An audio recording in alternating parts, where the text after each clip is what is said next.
kind of stayed up a little later, and we got in a little fight about where we were all going to sleep. We laid there and talked, I bet. We talked about the time, like Britney Spears and NSYNC.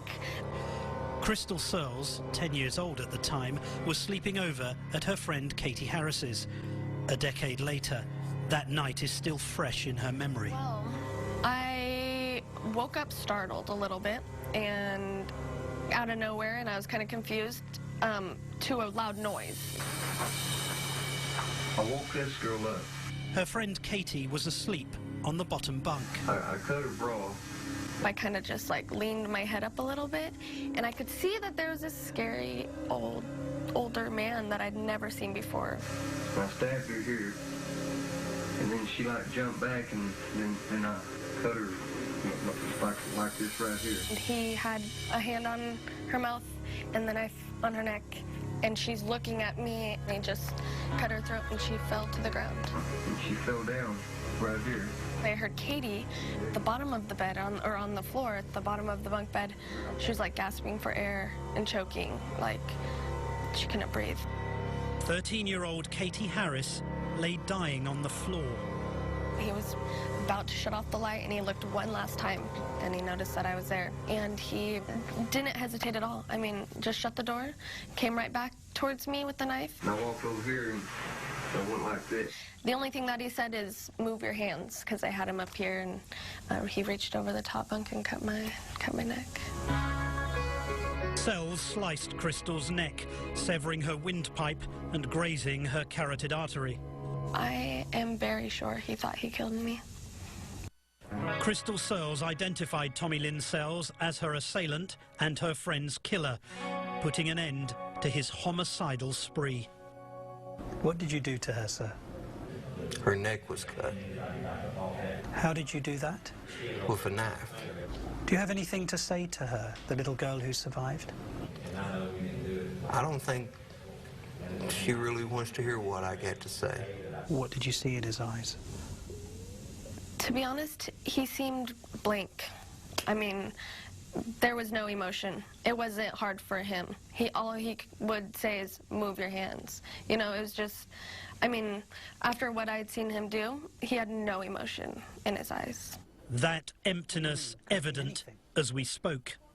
So what if I called you something that you didn't like, and you'd think about killing me? Well, if we was in a fight and, you know, get your head down in the concrete, then, you know, so be it, but... What happens when my head goes down to the concrete? Well, what do you think happens? It cracks like a coconut. And then what happens?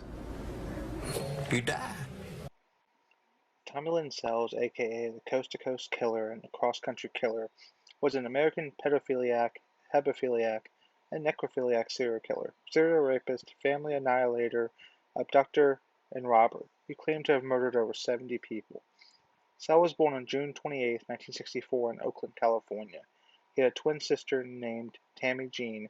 They were two of the 5 children in his family, having been brought into this world by Nina, the unmarried mother. A few months later, Sells and his sister contracted meningitis. He survived, but she died. Shortly thereafter, he went to live with his aunt 2 years later. Nina brought him back home when she learned that his aunt wanted to adopt him.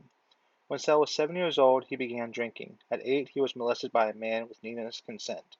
At 10, he began abusing drugs. 3 years later, naked Sells climbed into his grandmother's bed while she slept. This incident caused him to be banned from the house, and not long afterwards, his mother and siblings suddenly left town, abandoning him. A few days later, he assaulted a female by striking her with a pistol in a fit of rage. In 1978, 14-year-old Sells was on the road living the life of a permanent drifter. In May 1981, Sells reunited with his family in Little Rock, Arkansas, but Nina threw him out after he stripped naked and attempted to join her in the shower. After failing to get help from a mental health institution, Sells began drinking more, eventually leading to his first arrest in 1982 for public drunkenness. Sells claimed to have committed his first murder when he was 15 years old. He broke into her house and saw the homeowner sexually abusing a boy. Remembering his own sexual abuse as a child, he became enraged and shot the man. The murder has never been confirmed. Sells committed numerous unrelated crimes for the next few years, including theft, driving under the influence, and assault. However, murder was what he enjoyed the most. In 1983, he moved to St. Louis, Missouri, where he beat a woman and her daughter to death with a baseball bat. Multiple other killings would continue to occur. On October 15, 1987, Sells drugged Stephanie Strahl with LSD before he fatally strangled her. He then encased her feet in concrete and dumped her in a desert hot spring. Her body was never been found. On November 17 through 18, Sells was hitchhiking in Enna, Illinois. He was picked up by Keith Dardine, who offered to bring him back home for dinner. When they got to the Dardine residence, Sells pulled out a gun and shot him in the head twice. He then cut off Keith's member before killing him with one more shot to the head. Keith's son, Peter, was bludgeoned to death. Sells then attacked Elaine, Keith's pregnant wife. The beating was so severe that she went into labor and gave birth to her daughter, whose parents had decided to give her the name Casey. He fatally bludgeoned Casey before raping her mother. Sells proceeded to mutilate Elaine's breasts before beating her to death and sexually assaulting her corpse with the baseball bat that he had used to murder her children. He then left the weapon sticking out of her. On May 13, 1992, Fabian Witherspoon found Sells begging on the street. She took him to her home, where he proceeded to rape her. He then stabbed her 18 times and beat her with a piano stool. Witherspoon survived and alerted police. Sells was arrested and sentenced to a minimum of 2 years in prison. He was released in 1997. Sells' murders came to an end on December 31, 1999, in Del Rio, Texas. Holding a 12-inch knife, he entered a house and sexually assaulted Kayleen Harris before stabbing her 16 times and slashing her throat. He then went after Crystal Searles. Slashing her throat, he left unaware that she had just barely survived. Searles informed neighbors and helped the police identify Sells. He was arrested on January 2, 2000. Similar to Henry Lee Lucas, Sells confessed to murder.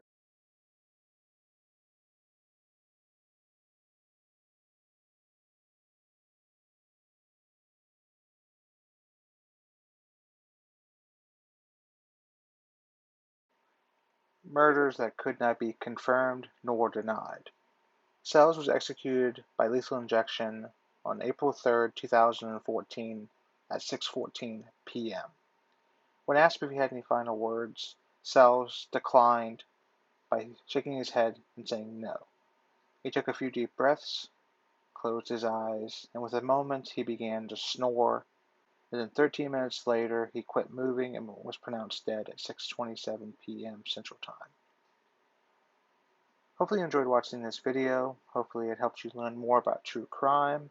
If you enjoyed this video, please make sure to like, subscribe, comment, and as always, continue to look for the history in film. Until next time.